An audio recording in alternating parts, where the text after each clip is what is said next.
Welcome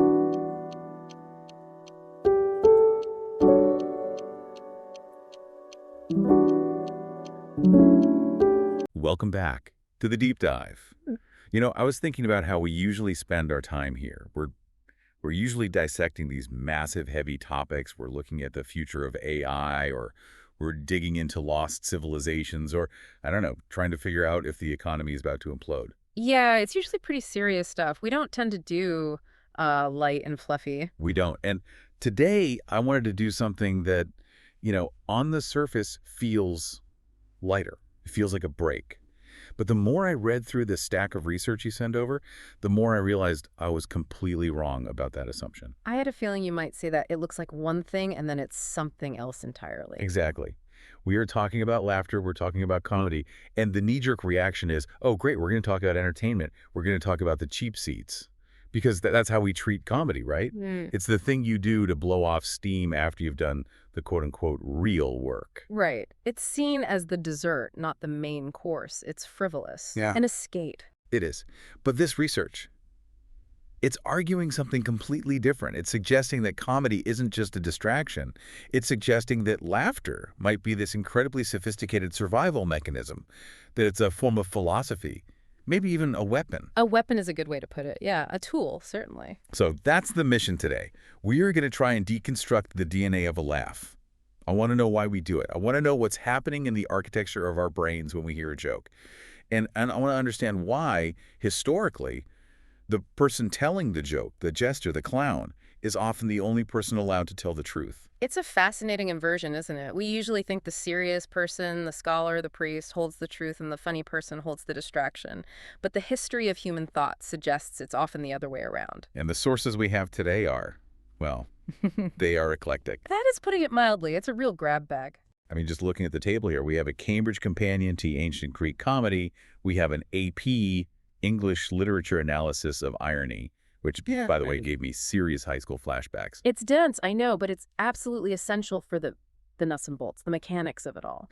Then we have this thesis called Inventing Laughter, which features a breakdown of Jamie Oliver's attempt to get kids to stop eating chicken nuggets. Which is probably the most disturbing and illuminating part of the entire stack, I think. It's incredible. Then we've got a heavy academic paper on something called Racism's Back Door, which analyzes sketch comedy from the 60s to today.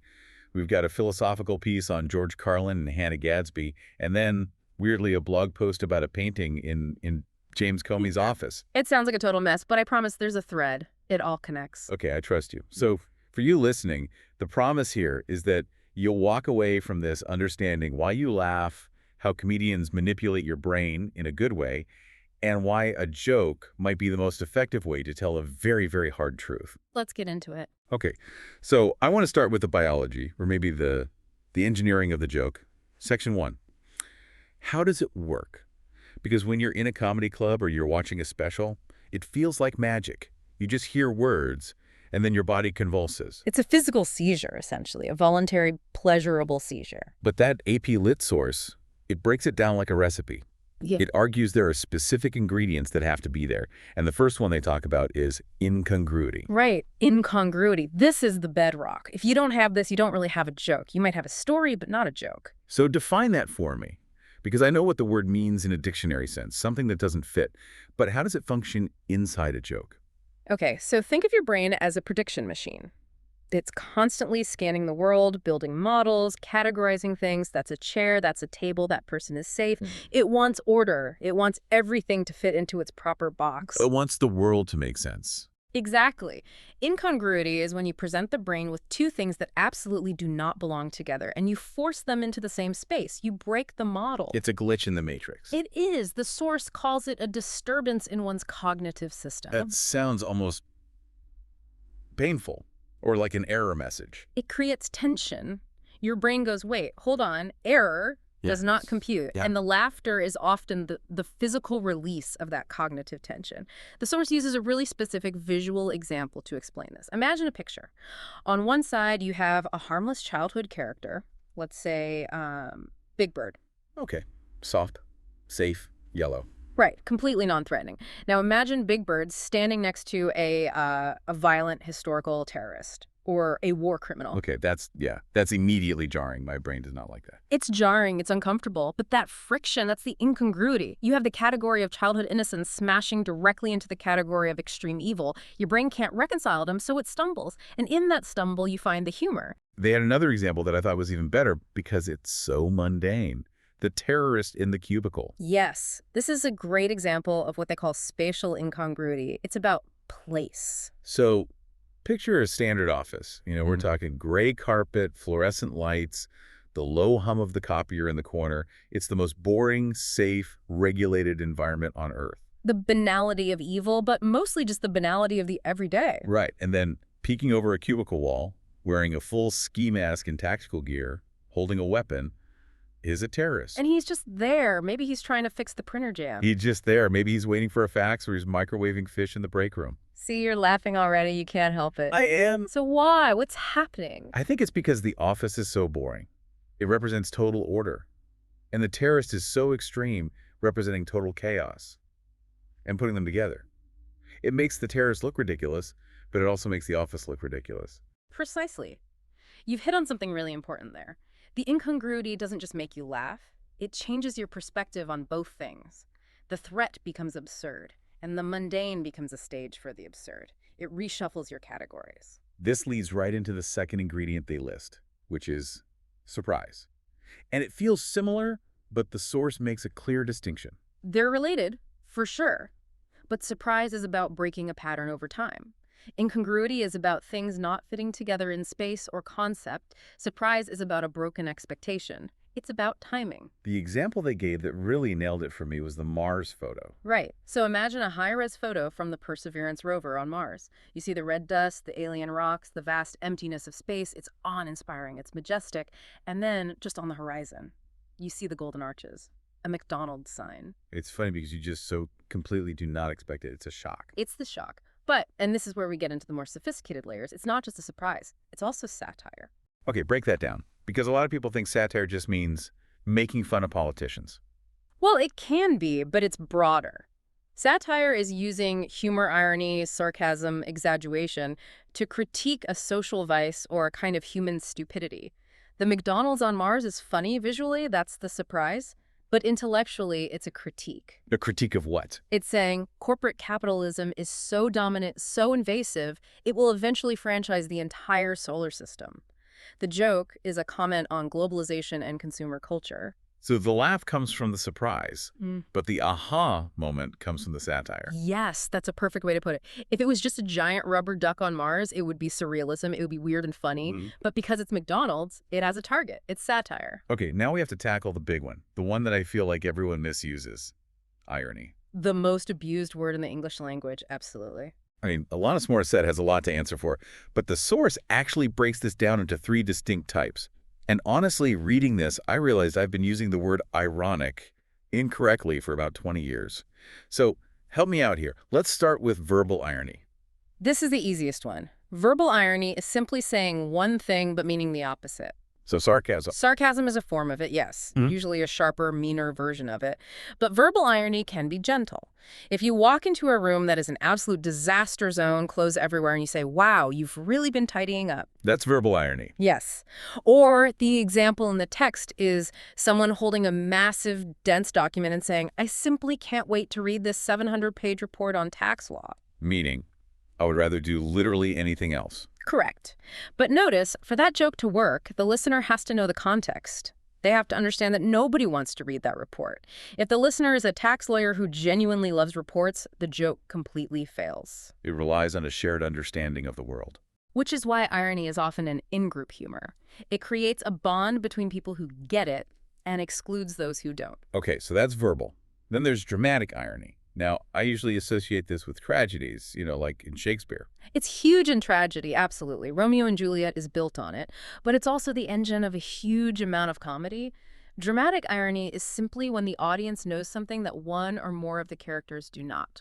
Give me a comedy example. Oh, almost any sitcom. Think about The Office. We, the audience, see Michael Scott standing right behind Dwight. Dwight is doing a cruel, mocking impression of Michael. And we're just waiting, cringing and waiting. We are waiting for the turn. We have the God's eye view. It creates this delicious, unbearable tension. We know the disaster is coming, and the character is just blissfully ignorant, digging their own grave. So we're laughing at their lack of awareness, at our own Sure. superior knowledge. Yes, in that moment, we are superior to them. We see the whole chessboard, and they only see one square. And the third one, situational irony. This is the one people confuse with just bad luck. It's not just unlucky. It's when the outcome is the exact pointed opposite of what was expected or intended. The example in the text was the school door, a visual gag. A classic. You see a sign on a fancy, impressive brick building. It reads, "The Midvale School for the Gifted." So your expectation is set, geniuses are inside. Top of the class, future Nobel laureates. And then you see a student, one of these supposed geniuses, pushing with all their might against a glass door that has a giant sign on it that says pull. It's simple, but it hits. It hits because the expectation gifted is completely and perfectly inverted by the reality, cannot operate a basic door. That gap, that perfect opposition, that situational irony, a fire station burning down, a marriage counselor getting a divorce. Right. And the source talks about this moment when you see the door or the McDonald's sign on Mars as the click. The click is crucial. It's the cognitive reward. See, a joke is a puzzle. The comedian gives you the pieces, the setup, but they hide the final picture. When they deliver the punchline, your brain has to snap that last piece into place. It's like a tiny epiphany, a flash of understanding. It is. It's a moment of rapid problem solving. Why is a gifted kid pushing a pull door? Oh, he's not as gifted as the sign says. Click. Laugh. So, in a way, laughing makes us feel smart. It absolutely does. It's an intellectual validation. I got the joke. That's why it feels so isolating and, frankly, a bit dumb when you don't get the joke. It's not just that you missed the fun, it's that you failed the little cognitive test. This all feels very theoretical. I want to talk about the craft of this, because understanding the ingredients is one thing, but being a chef is another. The source mentions performance techniques, and the one that stood out to me was the rule of three. The holy trinity of comedy. It's almost a law of nature. Why three? Why isn't it the rule of two or the rule of four? It seems so specific. It comes down to how the human brain recognizes patterns. One is just an incident. Two could be a coincidence. Yeah. But three is a pattern. Okay, that makes sense. So, to make a joke work using this rule, you need to establish a pattern so the audience feels safe and can start predicting. You give them item A, then you give them item A again, maybe slightly different. Now the audience's brain thinks, okay, I see what's happening. I know what comes next. It's going to be another A. And that's when you hit them with B or Z. Exactly. Establish, break. If you just did establish, break, it's not enough tension built up. The surprise isn't as satisfying. Can you give me a concrete example of this? Sure. Imagine a stand-up comedian listing things they did over the weekend. On Saturday, I went to the library. That's one. Then I spent the afternoon at a chess tournament. That's two. Now we have a pattern. Smart, quiet, intellectual hobbies. Right, I'm building a character in my head. Nerd. That's it. Exactly. Yeah. If the third item is, and on Sunday I organized my stamp collection, there's no joke. The pattern held. It's boring. Very boring. But if they say, on Saturday I went to the library, then I spent the afternoon at a chess tournament, and on Sunday I robbed a bank. Okay, yeah. That's the laugh. The laugh comes because the third item violently breaks the trajectory set by the first two. And if you tried to add a fourth, library, chess, bank robbery, knitting, you've ruined it. You're milking it. The surprise is gone. It's fascinating that our brains are that specific. We need that rhythm. It's music. Comedy is so much like music. Yeah. Which brings us to the next point. Comic timing. The source compared it to jazz or even poetry. It's all about the rests, the silence, the pause. Think about a really good stand-up comedian. They don't just talk in a monotone stream. They say something, they wait, they look at the audience, they let the idea hang in the air, and then they drop the punchline. If they rush it, the click doesn't have time to happen. Exactly. The pause is when the audience's brain is working. You have to give them that split second to almost solve the puzzle themselves, but not quite, before you hand them the final answer. It's a dance between the comedian and the audience's cognition. One last mechanic before we move on to the why. No permanent harm. This really explains why we laugh at slapstick. Right. Why do we laugh when a guy in a movie gets hit in the crotch with a football? Or Wile E. Coyote falls off a cliff? I mean, I try not to laugh at the football thing, but Oh, I do. We all do. But imagine if that same guy got hit and then fell down and started seizing and bleeding from the ears. God, no. The laughter stops instantly. It becomes horror. Instantly, it becomes a medical emergency. The source argues that for comedy to exist, especially physical comedy, there has to be an implicit, unspoken agreement that this is play. It's a safe zone. We can only enjoy the cartoonish violence of Tom and Jerry or the real-world pain of Jackass because we know, deep down, they're going to get up and be okay. It's violence without consequence. A safe simulation of danger. Which is a very, very strange thing for a species to enjoy, if you really stop and think about it. That's the perfect segue. Why do we enjoy this? We've covered the how, the surprise, the irony, the timing. But why? Why did evolution give us this weird barking noise we make when things don't fit together correctly? Now we're getting into the deep stuff. The ontology of the comic. Which sounds like a very expensive college course I would have failed. It does. But the core idea is simple and, I think, quite beautiful. The source argues that comedy is essentially stand-up philosophy. Meaning what, exactly? That Jerry Seinfeld is Plato. In a way, yes. It means that comedy is a method of inquiry. It's a way of testing the world. Philosophers use formal logic, comedians use jokes, but they are often doing the same thing. They're testing the structural integrity of our beliefs, our traditions, our language. The source mentioned a Latin term here that I remember from Debate Club. Reductio ad absurdum. Reduction to absurdity. It's a classic logical argument where you take someone's premise and you push it to its absolute logical extreme to show that it's ridiculous or leads to a contradiction. And comedians do this constantly. All the time. The source points to The Simpsons. There's a huge amount of practical philosophy in The Simpsons. They often take a standard American value like family loyalty or corporate ambition, and they dial it up to 11 to see where it breaks. Homer Simpson is the reductio ad absurdum of the American dad. He is the premise of a lazy, loving, beer-drinking father taken to its catastrophic nuclear limit. So by laughing at Homer's idiocy, we're actually performing a philosophical analysis of the flaws in that archetype. Exactly. We are seeing where the logic of that archetype falls apart. We're stress testing our own values. This brings me to the Jamie Oliver story. Yeah. And I need to talk about this. Oh, this story. It's a killer. This is from the Inventing Laughter thesis. And honestly, this part stopped me cold because it's not funny at all. It's actually kind of tragic. But it explains the mechanism of truth better than almost anything else I read. Walk us through it. It's an incredible experiment. Okay, so you remember the show Jamie Oliver's Food Revolution? Vaguely. He was the British chef who went to American schools to try and fix the lunch menus. Right. So he's in a school in West Virginia, and he's on a mission to save these kids from processed food. Specifically, his arch nemesis, the chicken nugget. The enemy of all that is good and holy, according to him. And Oliver's operating on a very standard, very logical belief. He believes in rationality. He thinks the reason these kids eat these nuggets is just ignorance. They simply don't know what's in them. If I show them the facts, the ugly, gross, undeniable truth, they will make a rational decision to stop eating them. A very Enlightenment way of thinking. Truth leads to correct action. Information is power. Exactly. So he sets up this demonstration, and you have to picture this. He's got a classroom full of little kids, like 7-year-olds, cute kids.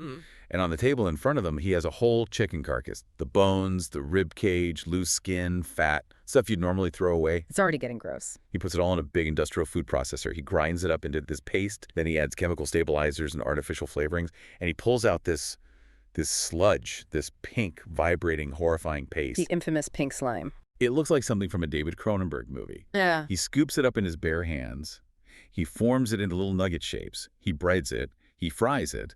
And he holds up this finished nugget, which the kids just watched him make out of literal garbage. This is the moment of truth, his big reveal. And he looks at them, totally confident that he has won, and he asks, now who would still eat this? And what happened? Every single hand goes up. Without hesitation. It's just incredible, a total failure. Oliver actually starts getting emotional. He's devastated. He says on camera, I don't understand. And that's the key. That's the entire thesis in that one sentence. He didn't understand. So what did he miss? What went wrong? He missed the fact that ideology is stronger than rationality. The kids didn't care about the biological facts of the slime. They weren't operating on logic. They were operating on a deeper emotional, ideological belief. Nuggets are tasty. Nuggets are a treat. Nuggets make me feel good. I love nuggets. You cannot break that powerful emotional belief with a disgusting fact. So rationality failed. The facts bounced off. Completely and utterly failed. And the thesis argues that this is the space where comedy or rhetoric in general is necessary. You can't reason someone out of loving a nugget. but you might be able to shame them out of it or laugh them out of it. If Oliver had made the nugget a joke? If he had mocked it, if he had made eating it a sign of being a baby or being uncool or being stupid, not just a health hazard. Comedy operates in the messy, irrational part of our brain where desires and identities live. Facts just bounce off the shield. Jokes are like a virus. They get in through the side door. That's a powerful idea, that a joke can penetrate defenses that a fact cannot.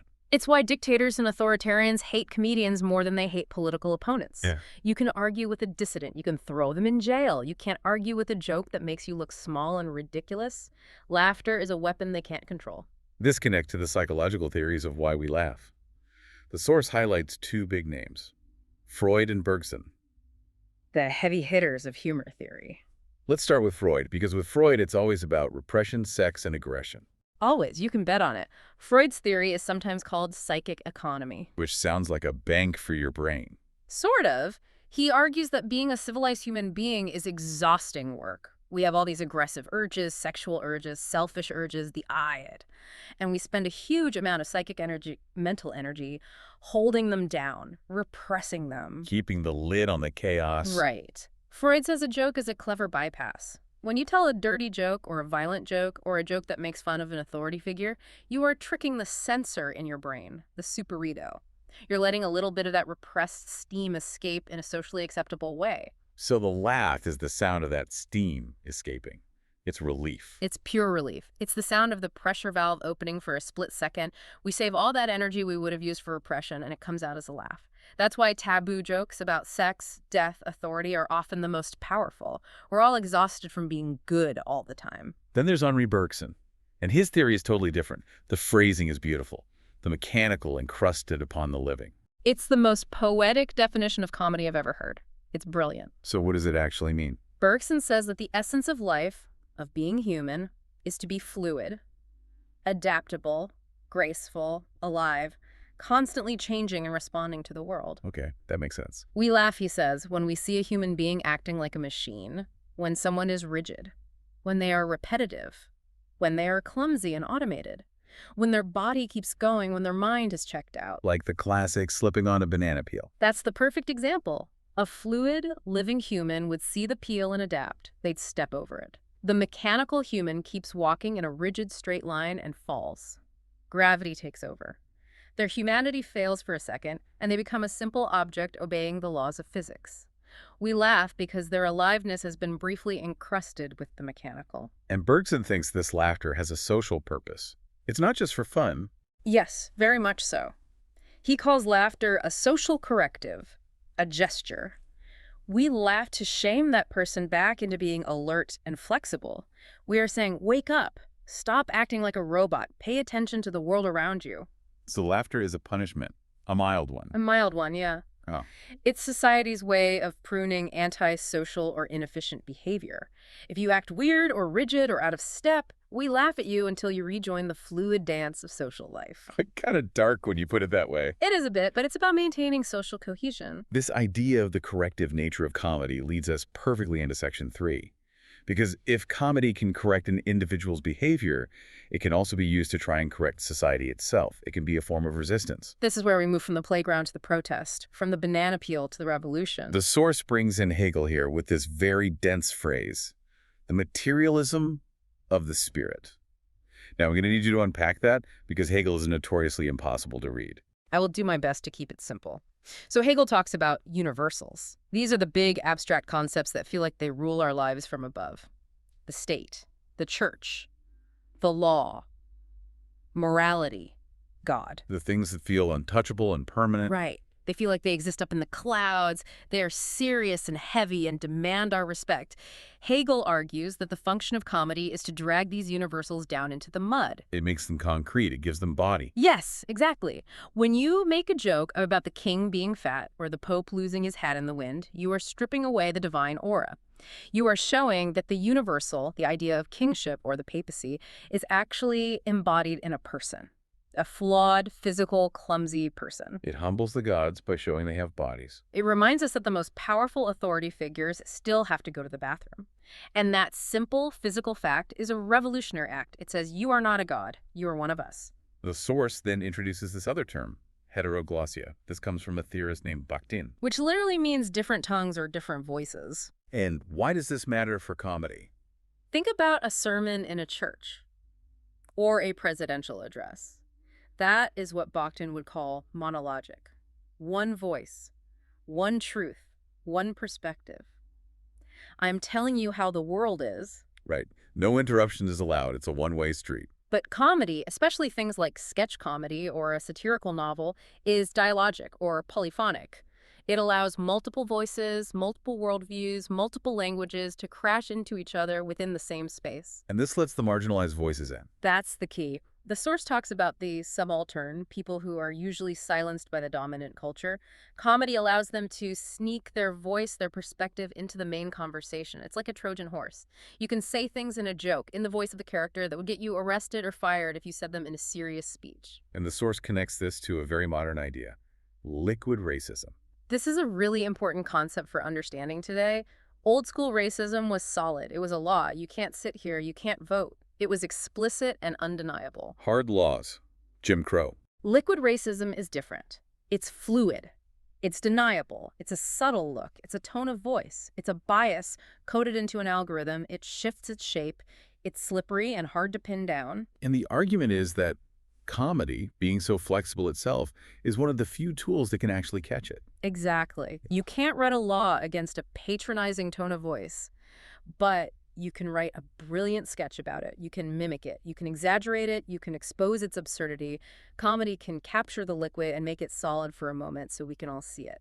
We have some incredible case studies in the research. I want to spend some real time on these. Yeah. Let's start with Richard Pryor, specifically the sketch known as The Cowboy. A masterpiece of subversion. It's just brilliant. So paint the scene for us. This is 1977 on his short-lived TV show. Right. The Richard Pryor Show. He's doing a sketch where he plays a gunslinger in a classic Western saloon setting. And you have to remember, the Western is the ultimate white American myth. It's John Wayne. It's the Marlboro Man. It's stoic, white, rugged masculinity. It is the foundational story. So Pryor walks in, he's black, but he's not doing a minstrel bit. He's not acting goofy or subservient. He's playing it dead straight. He's cool. He's confident. He's just a cowboy who happens to be black. He's a cowboy, but the white characters around him are acting like they're in a movie. They're over the top. There's a white gunslinger, a classic villain type who wants to challenge him. And this is where the subversion happens. The white guy starts showing off. He's shooting bottles off the bar. Ping, ping, ping. Perfect shots. He looks at Pryor for a reaction. Pryor just looks bored, unimpressed. To prove how tough he is, how much pain he can take, the white gunslinger points the gun at his own stomach and shoots himself. He shoots himself in the stomach. Point blank. Boom. And he stands there bleeding, trying to look tough. Like, look how much pain I can take. This is what a real man is. And what does Pryor's character do? He doesn't draw his gun. Yeah. He doesn't accept the challenge. He just looked at this guy with a mix of confusion and horror, and he slowly backs out of the saloon. He's looking at this white guy like, you people are insane. So he's not winning the gunfight. He's rejecting the entire premise of the gunfight. That's it. He deconstructs the whole genre. He shows that this myth of the tough, stoic hero is actually a performance of suicidal madness. He wins by refusing to play their absurd game. That is how you dismantle a myth from the inside out. Then we have Dave Chappelle. And the source talks about the Donahue sketch. This is a perfect example of that heteroglossia, of forcing a new voice back into history. This is just technically brilliant. So Chappelle takes a real clip from the Phil Donahue talk show from back in the 90s. The topic of the show was angry white men. A fun topic for a Tuesday afternoon. A great topic. And in the real clip, a white guy in the audience is complaining.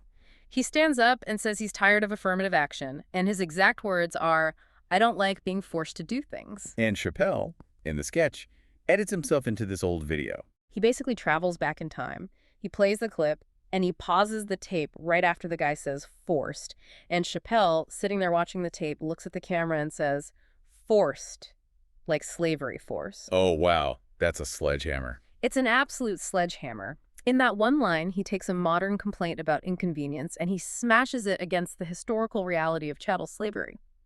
He forces the white guy's narrative to compete with the black historical narrative in the same sentence. It's impossible to ignore. You can't unhear it. You can't. And he does something similar with the W.B. Fogg sketch. The dancing frog. Michigan J. Frog. Hello, my baby. Hello, my honey. That's the one. The old Warner Brothers mascot. Chappelle had this realization that this frog with the top hat, the cane, the high-kicking legs, was basically a blackface minstrel show character. It was an old racist trope just hiding in plain sight as a cute cartoon. I honestly never made that connection before. And most people didn't. That's liquid racism. It was hiding, it was deniable. Chappelle makes it solid. He does a sketch where the frog is explicitly horribly racist. He has it singing, "Welcome back to the WB." He drags this subtext right into the text and makes it undeniable. He ruins the frog. You can never look at that cartoon frog the same way again. He poisoned the well. That is the power of the comic, to change how you see something forever. One more example from this section, because Yeah. it's so important. Chris Rock. The source argues that he moves beyond the simple black-white binary that a lot of racial comedy gets stuck in. This is so important. Often, racial comedy is just A versus B, black versus white. But Rock does this bit about boxing. He starts by saying, white men can't fight anymore, it's all black and Hispanic fighters. Okay, that's a fairly standard premise. But then he pivots. He says, but for every tough Puerto Rican fighter, there's an American Indian waiting to kick his ass. He brings in a third group, a group that is often invisible in these discussions. And he uses it to critique the then name of the Washington Redskins football team. He asks, why is there a team called the Redskins? You can't do that. That's like having a team called the New York N-words. He puts it in a perspective that is impossible to argue with. And then he delivers the kill shot. He talks about that famous commercial from the 70s, the crying Indian looking at all the pollution. And Rock says, he's not crying about the litter. He's crying because you raped his wife and gave her smallpox. Jesus. That is brutal. It's brutal, but notice what he did. He said, you. He's talking to the entire audience, black and white together. He reminds them that the entire American project for everyone is built on the genocide and dispossession of Native Americans.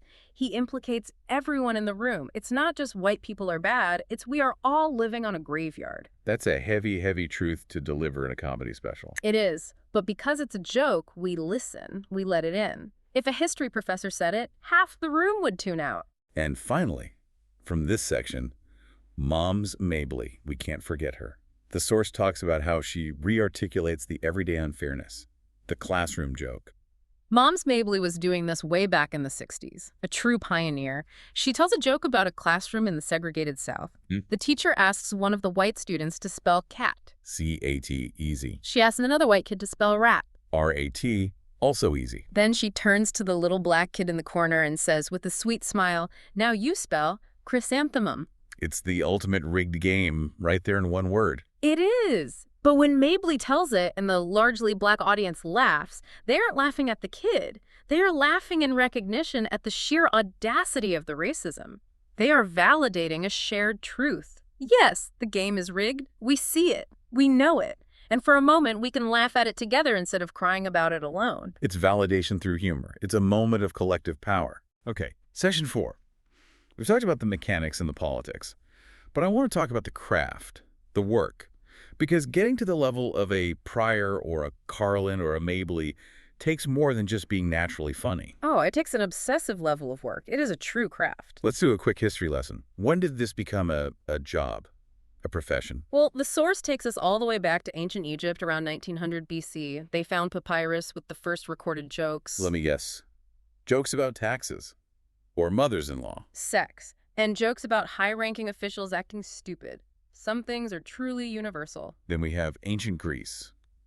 Aristophanes. Highly political. This was comedy as a civic duty. They had these things called phallic songs. And yes, they would literally sing while carrying giant fake phalluses to mock the warmongers and corrupt politicians in Athens. It was part of their democracy. But the real turning point where it becomes a business seems to be commedia dell'arte in 16th century Italy. This is where comedy becomes an industry. Before this, you had court jesters, who were basically employees of one person. But commedia, these were the first professional traveling troupes. They wore masks, they had stock characters, the greedy old man, the clever servant, the bragging soldier. The first sitcom cast, basically. Essentially. But crucially, they were professionals. They improvised, but they had notebooks full of laxy, pre-rehearsed bits of physical comedy. A signature slip, a fall, a tongue twister. They had a catalog of jokes they could pull out.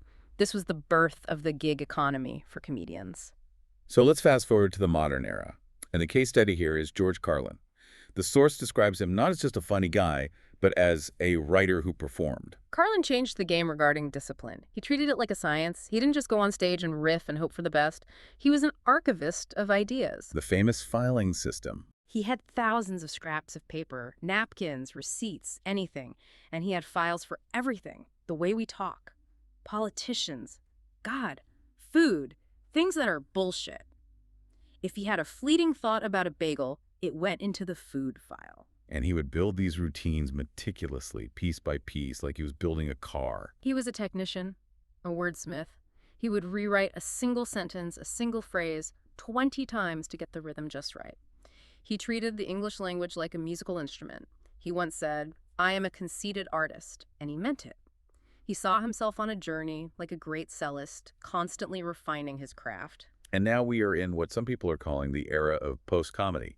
The source brings up Hannah Gadsby and her show Nanette. Nanette is fascinating because it's a show that intentionally breaks the machine. We talked about that basic comedy contract. Tension release, setup, punchline. That's the contract. You build the tension, you give us the laugh. Gadsby, in that show, argues that for a marginalized person, for someone carrying real trauma, that contract can be abusive. Why? How is it abusive? Because to make the audience laugh, to give them that satisfying release, she argues that she has to make her trauma funny. She has to minimize it. She has to stop the story before it gets too dark, too uncomfortable. She has to put a neat little bow on her pain for the audience's comfort. So the laugh actually prevents the full truth from being told. Yeah. It lets the audience off the hook. Yes, that's her argument. The laugh is a release valve that stops the pressure from building to a point where real change or understanding might happen. So in Nanette, she builds the tension. She tells the story of the homophobic abuse she suffered. And then she refuses to crack the joke. She denies the release. She just leaves the tension hanging in the room. She forces the audience to sit with it, to carry the weight of it with her. It's anti-comedy. But in doing so, it achieves something arguably more powerful, a different kind of truth-telling. The source says it moves comedy from absorption, where you just get lost in the show, to theatricality, where you are made aware of the artificial structure of the performance itself. Exactly. She shows you the wires. Speaking of artificial structures, I have to bring in this sidebar. It's so strange, but so perfect. The Comey Rule story. The painting. This is such a weird little anecdote, but I love it because it explains so much. So tell it to me again. Set it up. Okay, so there's an artist, Jill Harrington Nichols. She painted a beautiful landscape of the Grand Canyon. And the real FBI director, James Comey, happened to buy that painting and hang it in his real office at the FBI. Okay, simple enough. Then Showtime decides to make a miniseries called The Comey Rule, starring Jeff Daniels. And for a show like that, they want the set to be perfect. They want it to look exactly like the real office. So the set designers call the artists and say, "We need a print of that painting for our set." They want authenticity, verisimilitude. They want visual authenticity down to the last detail. But the artist is in a rush. She's low on ink in her printer. She prints out a copy, but it looks terrible to her. The blacks are crushed. The colors are way too saturated. It doesn't look like the real painting at all. It's a bad, cheap-looking copy. She sends it to them anyway, apologizing for the quality and the TV show. They absolutely love it. Why? It wasn't accurate. Because on camera, under the dramatic lighting, the bad copy looked more dramatic. It popped. It looked more like what a Grand Canyon painting should look like in a tense political thriller. So the fake looked better, more real than the real thing. Right. And here's the connection to comedy. Drama like that TV show is obsessed with the surface looking real. The right suit, the right desk, the right painting. It tries to trick you into believing what you're seeing is reality. Good comedy. Comedy doesn't care about the surface looking real. Richard Pryor's cowboy outfit probably looked cheap. The terrace in the cubicle isn't realistic. But comedy is obsessed with the emotional truth, the philosophical truth. It lies about the surface details to tell a deeper truth about the feeling or the idea. Exactly. Drama is often a realistic lie. Comedy is an absurd truth. That might be the best summary of this whole thing I've ever heard. It's why we trust comedians so much, I think. They admit up front that they are lying to us. I'm just telling jokes, which somehow makes them the most honest people in the room. So to wrap this all up, we've covered a lot of ground. We've gone from the neurological spark of incongruity to the social revolution of liquid racism. We've looked at ancient Greek phallic songs and modern pink slime chicken nuggets. It's been a journey for sure. If you, listening right now, take one thing away from this, if you're walking into work tomorrow and you hear a joke by the coffee machine. What should you be thinking? I think you should realize that a joke is never just a joke. It's a diagnostic tool for the culture you're in. A diagnostic tool. What does it diagnose? It tells you what that group of people is afraid of. It tells you what they're repressing. It tells you what the unspoken rules are. And most importantly, it tells you who has power and who doesn't. If you can't joke about something or someone, that thing is your master. And if you can joke about it? Then you have a chance to change it. You have a little bit of power over it. The source ends with this concept of the comic spirit. And it's not about being a comedian. No, it's a way of being in the world. It says the comic spirit is a down-to-earth quality of healthy skepticism. And I think that's the survival mechanism we talked about right at the very beginning. The world is full of people with rigid ideologies, people like Jamie Oliver, in a way well-intentioned or not, who want to feed you their version of pink slime and tell you it's not just good, but it's the only truth. Politicians, marketers, gurus, cable news hosts. The comic spirit is the ability to look at that pink slime, whatever it is, and to laugh, to refuse to accept the official reality without question, to keep that little flame of skepticism alive. So in a world that is increasingly absurd, maybe laughter is the only sane response. I believe it is. It's the mind's immune system. Well, on that note, I'm going to go watch some Looney Tunes and contemplate the abyss. Sounds like a perfect plan. Thanks for listening to The Deep Dive. We'll see you next time.